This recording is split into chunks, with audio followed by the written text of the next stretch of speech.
So hi everyone, welcome to my YouTube channel. तो दोस्तों, आप सभी का मेरे इस चैनल पे स्वागत है। तो दोस्तों, चलिए हम आज के इस वीडियो में कुछ इम्पोर्टेंट बातों पे डिस्कशन करना चाहेंगे। तो सबसे पहले हम आज की इस वीडियो का एजेंडा जान लेते हैं, ठीक है।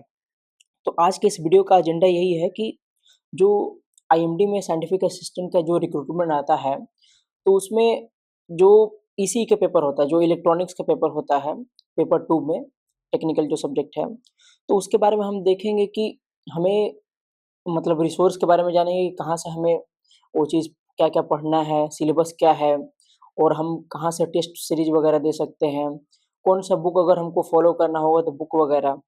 तो यही सब, तो चलिए शुरू करते हैं आज की इस वीडियो का। तो सबसे पहले हम देखिए, कोई भी एग्ज़ाम हो तो सबसे पहले हम सिलेबस को हमें अच्छी तरह से समझ जाना चाहिए कि सिलेबस में आखिर वो क्या पूछ रहा है, कौन-सा सब्जेक्ट पूछ रहा है, मतलब कि जो चैप्टर वाइज़ क्या-क्या चीज़ पूछ रहा है, टॉपिक वाइज़, ठीक है? तो चलिए हम शुरू करते हैं। तो सबसे पहले जो सिलेबस में है इलेक्ट्रॉनिक्स, ठीक है?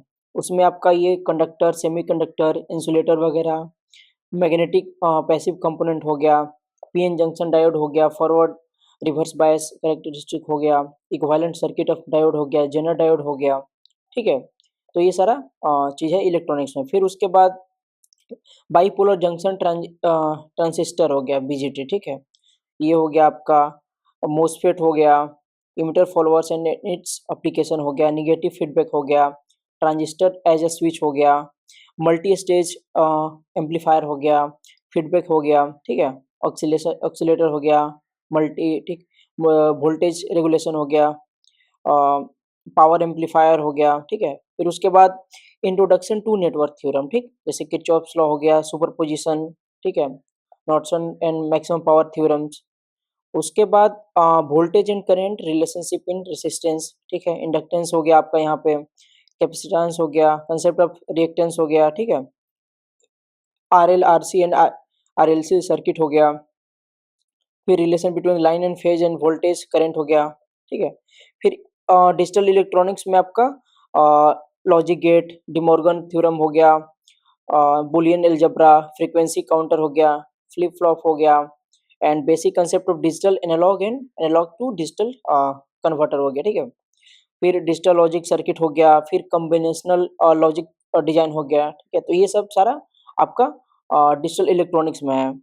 फिर हम जानते हैं कि फिर उसके बाद जो टेलीकम्युनिकेशन है, ठीक है? इसमें आपका बेसिक एंटीना प्रिंसिपल कैसे काम करता है, रेडिएशन और रेडिएशन पैटर्न हो गया, यागी एंटीना, फिर मतलब यागी एंटीना कैसे काम करता है, उसका जो भी फीचर वगैरह। फिर पैराबोलिक एंटीना हो गया, ग्राउंड वेव प्रोपगेशन हो गया, स्पेस वेव हो गया, राइट? फिर पावर रिलेशन इन एम हो गया, generation and modulation of AM. उसके बाद सिंगल साइड बैंड, इसमें power requirement of comparison with AM हो गया, ठीक है?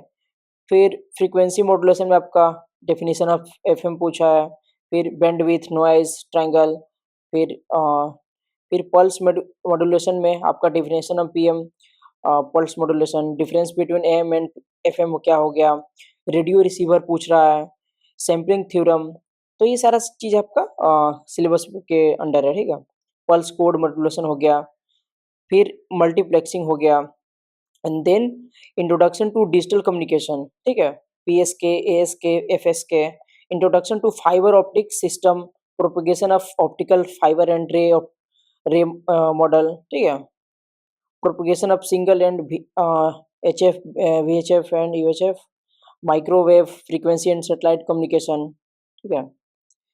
तो ये सारा आपका सिलेबस में है, ठीक? तो हम सबसे पहले जानते हैं कि हमें वो चीज़ कहाँ से पढ़नी है। तो सबसे पहले आपको एनालॉग जो इलेक्ट्रॉनिक्स है, आप नेशो अकेडमी से फॉलो कर सकते हैं, ठीक है? यहाँ पे मतलब वीडियोज़ तो काफ़ी ज़्यादा है, जैसे 150 158 वीडियो है, ठीक है? लेकिन आपको क्या है कि सेलेक्टिव पढ़ना है, जो सिलेबस में है आप उसको पढ़िए, बाकी अगर जो सिलेबस में नहीं है आप उसको छोड़ भी सकते हैं, ठीक है? तो ये आपका हो गया एनालॉग इलेक्ट्रॉनिक्स का हो गया। फिर उसके बाद नेटवर्क थ्योरम। नेटवर्क थ्योरम भी आप नेशो अकेडमी से पढ़ लीजिए, वहाँ पे अच्छे से लोग बताते हैं, आप समझ समझ जाइएगा वहाँ पे, ठीक है? तो नेटवर्क थ्योरम का हो गया नेशो अकेडमी से। फिर एसी सर्किट, में इस सर के चैनल से आप पढ़ सकते हो, ठीक है। यहाँ पे भी मतलब 61 वीडियोज़ है, तो आप चीज़ों को समझ सकते हो, देख सकते हो और अंडरस्टूड कर सकते हो, ठीक है। उसके बाद डिजिटल सर्किट, तो डिजिटल सर्किट भी आप नेस्वे अकेडमी से फॉलो कीजिए।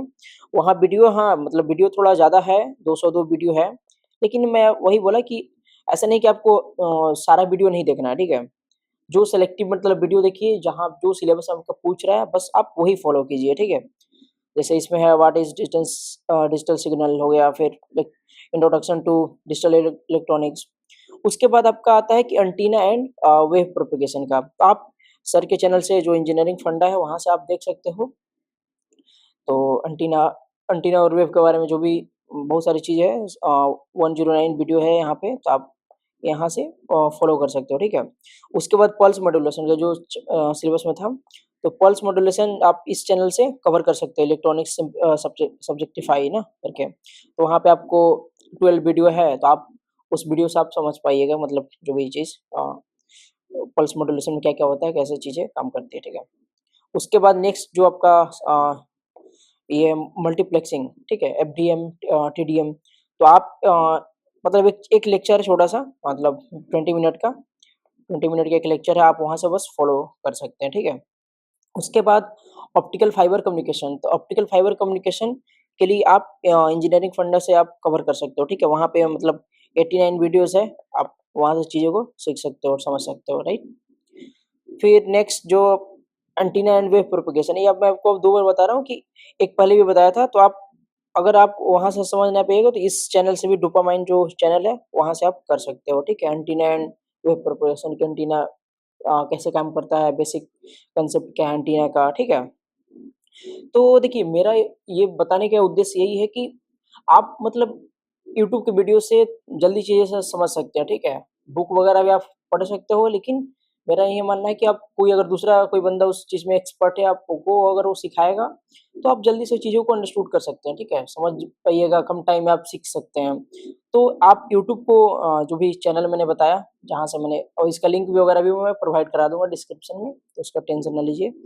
तो आप वहाँ से चीज़ों को कवर कर सकते हैं, ठीक है। अब हम देखते हैं कि टेस्ट वगैरह हम कहाँ से दे सकते हैं। तो मैं आपको बताता हूँ कि टेस्ट वगैरह के लिए आप टेक्स्ट बुक को फ़ॉलो कर सकते हैं, वहाँ पे टेस्ट वगैरह रहता है, आप एसएससी आईएमडी डालिएगा, तो वहाँ पे मतलब chapter wise test, full test, जो भी सब्जेक्ट वाइज़ टेस्ट, सारा टेस्ट आ जाएगा। फिर पीआईक्यू वगैरह भी आएगा, जो प्रीवियस ईयर क्वेश्चन रहता है। तो यहाँ पे आप देख सकते हो ना कि जो आपका इलेक्ट्रॉनिक्स का जो पेपर हुआ था, 2017 वाला है ये।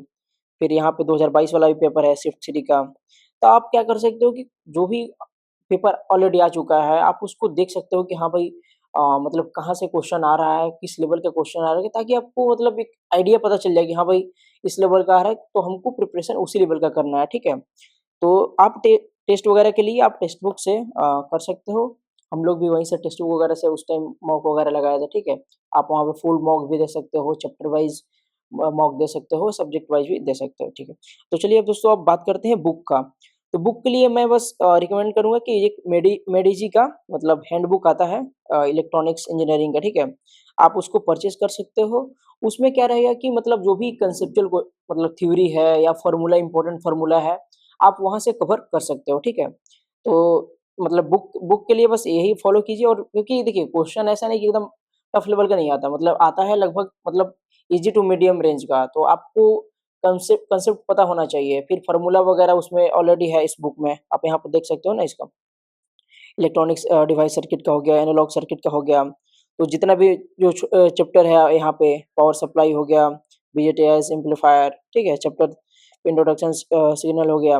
तो आपको यहाँ पे मतलब मैं वही बता रहा हूँ कि जो-जो मतलब थ्योरेटिकल चीज़ आपको पढ़ना है, ठीक है? और फ़ॉर्मूला वगैरह है, तो इस बुक में ना आपको सारा चीज़ मिल जाएगा। तो आप इसको परचेज़ कर सकते हो, ठीक है? जैसे और लगभग सारे ऐसा नहीं, देखिए, वही बात है कि जो सिलेबस में है आप उसको उसी को कवर कीजिएगा। जैसे यहाँ पे डिजिटल सर्किट भी है, तो डिजिटल सर्किट में जो-जो चीज़ जैसे वो पूछ रहा है, जो सिलेबस में है ऑलरेडी, आप उसको कवर कीजिए। अगर कुछ चीज़ें नहीं हैं, तो आप उसको छोड़ भी सकते हैं, ठीक है? तो ये हो गया आपका। फिर मेरा एडवाइस क्या रहेगा कि देखिए, आप ऐसा नहीं कि आप नोटिफ़िकेशन का वेट कर रहे हैं, ठीक है? आप अगर आपको तैयारी करना ही है, अगर आपका टेक्निकल सब्जेक्ट है, तो आप अभी से शुरू कर दीजिए तैयारी, ठीक है? एग्ज़ाम तो होना ही है, एक ना एक दिन होना ही है। तो क्योंकि देखिए 60 टू 70% लोग ऐसे होंगे कि जो नोटिफ़िकेशन के बाद प्रिपरेशन शुरू करेंगे। तो आप अगर पहले से कर देते हो तो आपके पास ये रहेगा फ़ायदा कि जो भी सिलेबस वगैरह आप कवर कर सकते हो अच्छे से, प्रैक्टिस क्वेश्चन वगैरह क्वेश्चन लगा सकते हो, उसका प्रीवियस ईयर पैटर्न समझ सकते हो। तो ये चीज़ में आपको फ़ायदा मिलेगा अल्टीमेट, ठीक है? फिर जो सबसे इम्पोर्टेंट चीज़ मेरे को लगता है कि डोंट स्किप टेस्ट। आप मतलब जो टेस्ट को आप स्किप मत कीजिए। अगर आपको मतलब ऐसा नहीं कि आप फुल टेस्ट ही दो, आप चैप्टर वाइज़ दो, सब्जेक्ट वाइज़ दो या टॉपिक वाइज़ दो, ठीक है? उससे आपका क्या होगा कि रियल टाइम में आप कैसा परफ़ॉर्म कर कर पाते हो। क्योंकि देखो रूम पे आप घर पे आप जो कुछ भी आप समझ सकते हो, लेकिन उस मतलब एक आपको एनवायरनमेंट चाहिए। जैसे एनवायरनमेंट लाइक एग्ज़ाम में अलग माहौल होता है, तो उस चीज़ के लिए आप प्रैक्टिस सही हो, इसलिए आप मतलब टेस्ट वगैरह को फ़ॉलो कर सकते हो। टेस्ट वगैरह हमेशा वीकली 1 वीक में दे दो या 2 वीक में 1 या 2 बार दे दो, तो सही रहता है, ठीक है? और सबसे इम्पोर्टेंट चीज़ है यहाँ पे कि गुड थिंग्स टेक टाइम। हाँ, अच्छी चीज़ें टाइम लगती है, तो आपको पेशेंस से काम लेना है। तो यही सारी चीज़ आज की वीडियो में। तो अगर आपको ये वीडियो आपको अच्छा लगे तो आप इसको लाइक कर देना और कोई भी डाउट हो तो आप कमेंट सेक्शन में कमेंट कर सकते हो। तो दोस्तों आज की वीडियो में बस इतना ही। Thank you. अगर आप इस चैनल पर नए हो तो आप इस चैनल को सब्सक्राइब भी कर सकते हो।